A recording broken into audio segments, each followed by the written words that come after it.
ये तुम्हें रातों रात ऐसी कौन सी खुशी मिल गई है? कल नन्ही के गुड्डे की काकी की गुड़िया के साथ शादी है। दोनों ने मुझे इसरार करके बुलाया है। नन्ही ने तो साफ साफ कह दिया है जब तक मैं साथ नहीं जाऊंगी वो काकी की हाँ बारात लेकर नहीं जाएगी। झल्ली दादी ने इसका खुशी से तमतमाता चेहरा देखा। वो बलिष्ठ भर की लड़कियां तेरी सहेलियां हैं, अगर अख्तर को पता चल गया तो उसके आने से पहले लौट आऊंगी। वैसे भी वो तो अब कई दिनों से शाम के बाद ही घर वापस आता है। ये करीब ही तो जाना है, चने के खेतों के पास बूढ़े बरगद तले। अच्छा सुबह की सुबह देखी जाएगी, अब तो सो जा। दादी ने करवट बदली। अस्मी भी आतन एक टांग इन पर रखे सोने की कोशिश करने लगी। मेरा माही छैन छबीला मैं तो नाचूंगी, मेरा माही छैन छबीला मैं तो नाचूंगी। बूढ़े बरगद की ठंडी घनी छांव तले नन्ही परात बजाती हलक फाड़ कर गा रही थी। सामने काकी दुपट्टा कमर पर बांधे नंगे पांव किसी माहिर रक्षा की मानंद ठुमके लगा रही थी। जोरों शोर से तालियां पीटती अस्मी को इन दोनों के शुगल मेले में बहुत मजा आ रहा था। अचानक ही इसका सांस हलक में अटका, हाथ साकित हुए। सामने ही अख्तर साइकिल चलाता आ रहा था। इससे पहले कि वो कहीं छुपने के जतन करती अख्तर की शोला बार निगाहों ने इसे ताड़ लिया। अस्मी का रंग जर्द पड़ गया। इसकी कमसन सहेलियों को फौरन किसी गैर मामूली पन का एहसास हुआ। नन्ही की तान टूटी। काकी के थरकते कदम थम गए। अख्तर साइकिल वहीं खेत में फेंकता चीते की तरह इस पर झपटा था। नन्ही और काकी के लबों से एक साथ चीख बुलंद हुई थी, चुप मिरासनों की औलाद। गुर्रा कर कहता वो अस्मी को घसीटता हुआ वहां से ले गया था। तुम दूसरी शादी कर लो मीर मोहम्मद। मीर मोहम्मद ने झटका खाकर बीजान का चेहरा देखा। वो चंद लम्हों के लिए कुछ बोलने के काबिल नहीं रहा। बेयकीनी से इन्हें देखे गया। बीजान के लिए इसका रद्द-ए-अमल खिलाफ तवक्का नहीं था, इसलिए पुरसकून लहजे में गोया हुई। इसमें इतना हैरान होने वाली क्या बात है? औलाद के लिए लोग दूसरी शादी करते हैं और ये कोई ऐसी खास खिलाफ फितरत बात नहीं है। हमारा मजहब और कानून हमें इस बात की इजाज़त देता है। आप जानती भी हैं आप क्या कह रही हैं। आप जेब पर सौतन लाने का कैसे सोच सकती हैं? मामू जान को खबर होगी तो जानती हैं क्या होगा। जहाँ तक मीर मोहम्मद जानता था, बीजान बगैर सोचे समझे कोई फैसला नहीं करती थी। अगर उन्होंने इतनी बड़ी बात मुंह से निकाली तो यकीनन इसकी हर पहलू पर अच्छे तरह से और किया होगा। इन सब की फिक्र तुम मत करो, तुम बस हामी भरो, बाकी सब कुछ मैं संभालूंगी।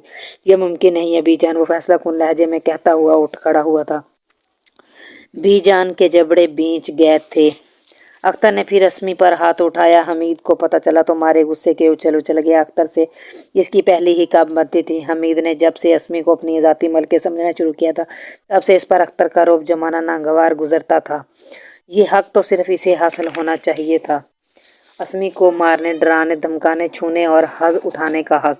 ये और बात थी कि अस्मी इसे कभी पट्टे पर हाथ धरने ना देती थी, बल्कि किसी न किसी तरह हर बार इसे चकमा देकर बच निकलती। लेकिन कब तक हमीर मुतमिन था? वो कौसर की पलहोटी की औलाद था, खुद सर जिद्दी अयाश और हद दर्जा नकम्मा। इससे छोटे आसिफ और आरिफ ने बाप के मरते ही इसकी जगह पर अकबर खान की ज़मीनों पर काम संभाल लिया था। अकबर खान इन दोनों पर बहुत भरोसा करने लगा था। महाना तनख्वाह के अलावा हर साल गंदम और सब्जियां वगैरह भी देता रहता। कौसर और शादा दोनों बहनों ने बाहमी रजामंदी से अपने बच्चों के आपस में रिश्ते तय करने के बारे में फैसला किया। आसिफ के लिए खालदा और आरिफ के लिए तबस्सुम का रिश्ता। लेकिन बात रहने से पहले ही हमीद आड़े आ गया कि जब तक मेरी अस्मी से बात पक्की नहीं हो जाती तब तक इन दोनों का खाला के यहाँ रिश्ता नहीं हो सकता। अस्मी के लिए हमीद के रिश्ते पर ना तो अख्तर राजी था ना ही अस्मी की दादी। कोई काम धंधा करता नहीं था, ऊपर से शायाना मिजाज। कौसर अपने बेटे की बदखसलत से भी खूब वाकिफ थी।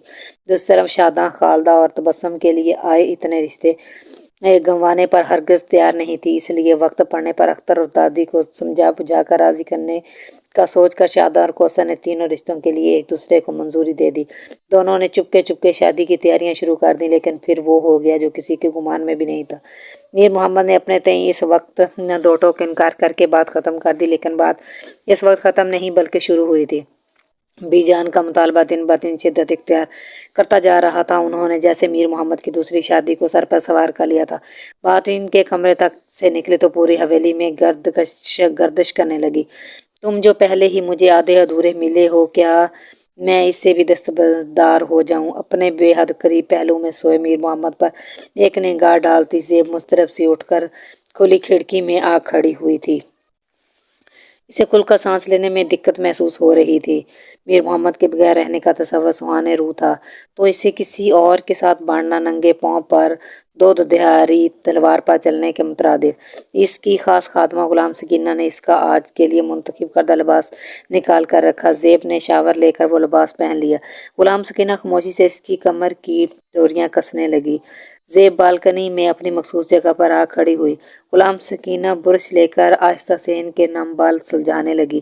کسی معمول کی طرح اس کی کلائیوں میں موتیوں کے گجرے پہنانے کے لیے اٹھائے۔ یہ وہ واحد سنگار تھا جو زیب بلا ناغہ کرتی تھی۔ اسے موتیا کی خوشبو سے اپنی کلائیوں کو مہکانا پسند تھا، لیکن آج اس نے غلام سکینہ کو منع کر دیا۔ ان کو رہنے دو غلام سکینہ، مجھے ان کی خوشبو سے وحشت ہو رہی ہے۔ خادمہ نے دکھ سے زیب بی بی کا سوتا ہوا چہرہ دیکھا۔ اس چہرے پر اس نے ہمیشہ سکون اور ٹھہراؤ ہی دیکھا تھا۔ بڑی بیگم صاحب اچھا نہیں کر رہی۔ اولاد ہونا نہ ہونا تو نصیب کی بات ہے اور نصیب سے تو کوئی نہیں لڑ سکتا۔ غلام سکینہ بچپن سے اس کے ساتھ تھی۔ اس کی ماں کی وفات کے بعد میر حشمت نے زیب کی دیکھ بھال کی ساری ذمہ داری غلام سکینہ کو سونپ دی تھی۔ رخصتی کے وقت وہ زیب کے ساتھ ہی میر محمد کی حویلی آ گئی تھی۔ غلام سکینہ کو وہ اپنی اولاد سے بڑھ کر پیاری تھی۔ زیب بھی اسے خادمہ نہیں بلکہ ماں کا درجہ دیتی۔ آپ فکر مت کریں زیب بی بی، اللہ ہے نا، وہ ہر مشکل میں آسانی کا کوئی نہ کوئی راستہ نکال لیتا ہے۔ آپ بس اللہ سونے پر بھروسہ رکھیں۔ زیب سر ہلاتی اٹھ کر اپنے کمرے میں آ گئی۔ میر محمد ڈریسنگ ٹیبل کے سامنے کھڑا بالوں میں برش پھیر رہا تھا۔ آنے میں ابھرتا زیب کا عکس دیکھا، پھر برش ڈریسنگ ٹیبل پر رکھا اور اس کے سامنے آ کھڑا ہوا۔ پریشان ہو کیا نہیں ہونا چاہیے؟ الٹا اسی سے پوچھنے لگی۔ نہیں، میر محمد نے قدرے توقف کے بعد کہا، کیونکہ میں بی جان کو سنبھال لوں گا۔ ان کی ضد نے دوسری بار مجھے دوراہے پر لا کھڑا کیا ہے۔ زیب چونکی۔ دوسری بار تو پہلی بار کب؟ میر محمد فوراً سنبھلا۔ بہت پرانی بات ہے۔ اس نے اسے ٹالنا چاہا۔ اتنی پرانی کہ تمہیں اب تک نہیں بھولی؟ زیب کے لبوں پر ایک زخم خوردہ مسکراہٹ آ کر ٹھہری۔ یہ میر محمد کی خام خیالی تھی کہ وہ بی جان کو سمجھا لے گا۔ ان کے پاس اپنی ضد منوانے کے لیے اور بھی کئی طریقے تھے۔ گزشتہ کچھ دنوں سے وہ اپنی خوراک میں بے احتیاطی دوائیوں میں ناغہ برتنے لگی تھی، جس سے ان کی طبیعت بگڑنے لگی۔ میر محمد کو دوہری پریشانی نے آن گھیرا۔ اس روز ڈاکٹر زیدی کو حویلی میں داخل ہوتا دیکھ کر اس نے بے ساختہ گھوڑے کو روکا اور جست لگا کر فوراً اترا۔ اجرت میں وہ اپنی طرف بھاگ کر آتے غلام کے ہاتھ میں گھوڑے کی بھاگ دینے کی بجائے اسے یوں ہی چھوڑ کر تیزی سے قدم اٹھاتا حویلی کے اندرونی حصے کی جانب بڑھا۔ بی جان کا بی پی خطرناک حد تک چھوٹ کر گیا تھا۔ ڈاکٹر زیدی نے انہیں فوراً طبی امداد دی۔ میر محمد پر نگاہ پڑتے ہی بی جان نے چہرے کا رخ دوسری طرف موڑ لیا۔ یہ ان کی بھرپور ناراضگی کا اظہار تھا۔ اب یہ کیسی ہیں؟ وہ ڈاکٹر کی طرف متوجہ ہوا۔ دیکھیے میر صاحب، میں آپ کو پہلے بھی بتا چکا ہوں کہ اس طرح اگر ان کے کھانے پینے اور میڈیسن کے سلسلے میں بے احتیاطی برتی گئی تو ان کی صحت اور زندگی کے لیے بہت خطرناک ثابت ہو سکتی ہے۔ مزید انہیں ہر قسم کی ٹینشن سے دور رکھیں۔ ڈاکٹر زیدی سے الوداعی مصافحہ کرنے کے بعد وہ کونے میں کھڑی ملازمہ پر بگڑا۔ کتنے افسوس کی بات ہے جیرا، اگر آپ اپنی ذمہ داری ٹھیک طرح سے پوری نہیں کر سکتے تو میں کسی اور کا بندوبست کر لیتا ہوں۔ ابھی آپ نے سنا ڈاکٹر نے کیا کہا ہے؟ تم جاؤ جیرا۔ بی جان نے نکہت زدہ آواز میں جیرا کو مخاطب کیا تو وہ فوراً باہر نکل گئی۔ میر محمد ان کے بیڈ کی پانتی سے لگ کر بیٹھ گیا۔ بی جان، ڈاکٹر تو کچھ اور بھی کہا ہے۔ میر محمد، آپ حکم کریں، ابھی اپنی جان نکال کر آپ کی ہتھیلی پر رکھ دوں، لیکن یہ ضد چھوڑ دیں خدا کے لیے۔ زیب، حشمت ماموں سے تعلقات سب کچھ بری طرح بکھر جائے گا۔ محبت سے ان کا ہاتھ تھامے وہ لجاجت سے کہہ رہا تھا۔ میر محمد کی سادگی بی جان اسے سمجھا نہیں سکتی تھی کہ وہ زیب کی ساری جائیداد پہلے ہی اس کے نام کروا چکی ہیں۔ میر حشمت کے ہاتھ بن چکے ہیں۔ واویلا کرنے کے سوا اور وہ کچھ بھی نہیں کر سکتا۔ میں نے تم سے کہا نا، تم بس حامی بھرو، باقی سب کچھ میں سنبھال لوں گی۔ بی جان، آپ، میری بے بسی انہیں دیکھنے لگی۔ 8 سال کا عرصہ کم نہیں ہوتا میر محمد، میں نے پورے 8 سال انتظار کیا ہے، لیکن اب مزید نہیں۔ میں مرنے سے پہلے تمہاری اولاد دیکھنا چاہتی ہوں۔ تم اچھی طرح سوچ لو، ورنہ ایک بات ہوتا ہے، آج کی رات کے بعد کم از کم ڈاکٹر زیدی کے لیے اس حویلی کے دروازے کبھی نہیں کھلیں گے۔ بے رخی سے اپنا ہاتھ اس کی گرفت سے چھڑوا کر انہوں نے آنکھیں موند لیں۔ میر محمد کو اپنے کمرے میں आया देखा ज़ेब खुली खिड़की के पास सीने पर बाजू बांधे रुख मोड़े खड़ी थी। वो जिसके कदमों की चाप इससे अपने दिल पर पड़ती महसूस होती, आज इसके बेहद करीब अकम में आ खड़ा हुआ, लेकिन इसने पलट कर नहीं देखा। ज़ेब, कुछ मत कहो मीर, तुम्हारे कदमों की आहट ने बता दिया है, तुम आज एक नया अहद बांध कर आए हो। ज़ेब पलटी। तुम भी जान की बात मान लो मीर, मुझे कोई एतराज़ नहीं। बी जान ने गहरी इत्मीनान भरी सांस अपने अंदर उतारी। ने यही सुनना मकसूद था। ज़ेब सारा दिन कमरे से बाहर नहीं निकली। कलाइयों के गजरे इसका वह संगार था जो वो रोज़ बड़े एहतमाम से करती, लेकिन जब से हवेली में मीर की दूसरी शादी का जिक्र होने लगा था, ज़ेब ने गुलाम सकीना को गजरे रोने से मना कर दिया था। बीजान खुद चलकर इसके कमरे में आई। ज़ेब एहतरामन उठ खड़ी हुई। इसकी सादगी और सोगवारियत में भी दिलकशी थी। मेरी ख्वाहिश का एहतराम करके तुमने मेरा मान बढ़ा दिया है बेटा। जानती हो, अगर तुम इजाज़त ना देती मीर मोहम्मद कभी दूसरी शादी पर राजी ना होता। इतनी मोहब्बत करता है वो तुमसे, खुदा के लिए बीजान, अब तो ये मोहब्बत का डोंग खेलना बंद कर दें। ज़ेब के खामोश लबों पर एक तल्ख मुस्कुराहट उभर कर मादूम होगी।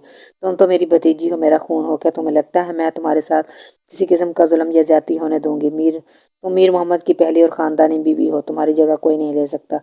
ना ही मैं आने वाली को ये हक दूंगी कि वो तुम्हारी जगह लेने का ख्वाब भी कभी सोचे। वो मीर की बीवी बनेगी। ज़ेब ने इन्हें जैसे याद दिलाया। वो सिर्फ मीर मोहम्मद के बच्चे की माँ बनेगी। ज़ेब ने उलझ कर इनका चेहरा देखा। वो इनके मुबहम बात में छुपा सीधा साधा मतलब समझ नहीं पाई थी। बी जान इसके कंधे पर हाथ से दबाव डालती उठकर बाहर आ गई। मुलाजमाओं को रोजाना के कामों के लिए हिदायत देती जीरा को अपने पीछे कमरे में आने का कहा। जीरा ने फौरन हुक्म की तामील की, लेकिन बीजान की पूरी बात सुनने के बाद इसकी आंखें मारे हैरत के बाहर खुबल पड़ी। माफ़ कीजिएगा बड़ी बेगम साहब, छोटा मुंह बड़ी बात। अगर आप औलाद के लिए मेरे साहब की दूसरी शादी करवाना ही चाहती हैं तो किसी अपने बस। बी जान ने हाथ उठाकर इसे मजीद बोलने से रोक दिया। मैंने तुमसे कोई मशवरा नहीं मांगा जीरा, तुम अगर मेरा ये काम कर सकती हो तो ठीक, वरना फिर मैं किसी और से बात करूं। बरहमी से बोलती बी जान के तमहकमाना लहजे पर जीरा ने एक पे बस पर वादा कर लिया। हवेली में आज इस कदर खामोशी थी कि सुई भी गिरती तो इसकी आवाज़ सुनाई देती। मीर साहब की छोटी दुल्हन को हवेली में लाया जा रहा है। दो मुलाजमें इसके कमरे के दरवाजे के पास आपस में सरगोशी करती गुजर गईं। मीर साहब की छोटी दुल्हन। ज़ेब के दिल में एक होक सी उठी। वो बेड से उतरकर कारपेट पर इधर उधर चक्कर काटने लगी। नरम दबीज कारपेट पर जिसे आज बबल उग आए हों ऐसे लग रहा था। इसके पाँव से खून रिसने लगा। दर्द की लहर पाँव की एड़ियों से उठी और दिल के अंदर कहीं जा गुजरी हुई। न जमीन फटी न आसमान का सीना शक हुआ और क़यामत आकर गुजर भी गई। आज मेरे नाम के साथ एक और नाम जुड़ गया था।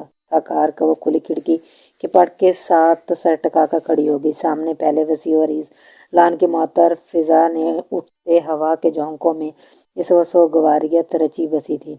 ज़ेब वो करंट खाकर पलटी। ये इसकी नज़र का धोखा है या समातों का कसूर? वो इसे अपने सामने देख और सुन रही थी। इसे तो आज अपनी नई दुल्हन के पास होना चाहिए, और मुझे लगा कि आज की रात मुझे सिर्फ तुम्हारे पास होना चाहिए। मीर ने जैसे इसकी सोच पढ़ ली थी, लेकिन ज़ेब ने कुछ कहना चाहा। मीर ने हंसी से इसके होंठों पर उंगली रख दी थी। छोटी दुल्हन अपने कमरे में नहीं है। सुबह पूरी हवेली में डंडोरा मच गई। जीरा इफ्ताओ खैज़ा कमरे से बाहर निकली। निशिता के चेहरे पर अलग हवाइयाँ उठ रही थी। ठीक तरह से देखो, शायद वाशरूम में हो।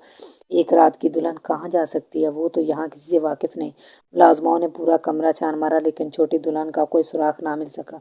कमरे से बाहर हवेली में भी तलाश किया, लेकिन दुल्हन गधे के सर से सींग की तरह गायब हो चुकी थी। बी जान तक खबर पहुंच गई। मीर मोहम्मद कहाँ है? क्या इसे कुछ खबर नहीं? जीरा गड़बड़ाई। मीर साहब दुल्हन के साथ रात को थे ही नहीं। कब भला जो इन्हें कुछ खबर होती? जिस बात को राज में रखने की ताकीद की गई थी, इसका यूं सरेआम बांडा फूट गया। मुझे तुमसे ये उम्मीद नहीं थी मीर मोहम्मद। क्या तुम नहीं जानते वो यहाँ किस मकसद के लिए लाई गई थी? अगर मेरे फैसले का पास नहीं रखना था तो हामी ही नहीं बननी चाहिए थी। तुम दोनों को तुम्हारे साफ इनकार। बहरहाल इस सूरत हाल से बेहतर होता जो इस वक्त दरपेश है। बी जान के सख्त लबो लहजे पर मीर मोहम्मद पुश्त पर हाथ बांधे लाबेचे खड़ा रहा। एक चुपती निगाह कोने में दुबकी जीरा पर डाली और खामोशी से बाहर निकल गया। اس کا رخ اس کمرے کی جانب تھا جسے چھوٹی دلہن کے لیے تیار کیا گیا تھا۔ کچھ دیر یوں ہی کمرے کے وسط میں کھڑا ایک ایک چیز کو گھورتا رہا، پھر زوردار آواز میں دروازہ بند کرتا باہر چلا گیا۔ دروازہ بند ہونے کی زوردار آواز پر اس نے اپنی پہلے سے بند کی آنکھوں کو مزید سختی سے میچ لیا۔ لمحہ بھر بعد کمرے میں سکون چھا گیا۔ وہ کچھ دیر یوں ہی دیوار کے ساتھ لگی چت لیٹی رہی، پھر آہستہ سے کھسکتی ہوئی بیڈ کے نیچے سے باہر نکل آئی، ایک جو نظر چھت پر جھولتی اس بلا پر ڈالی، پھر جلدی سے جھرجھری لیتے ہوئے نگاہوں کا زاویہ بدل ڈالا۔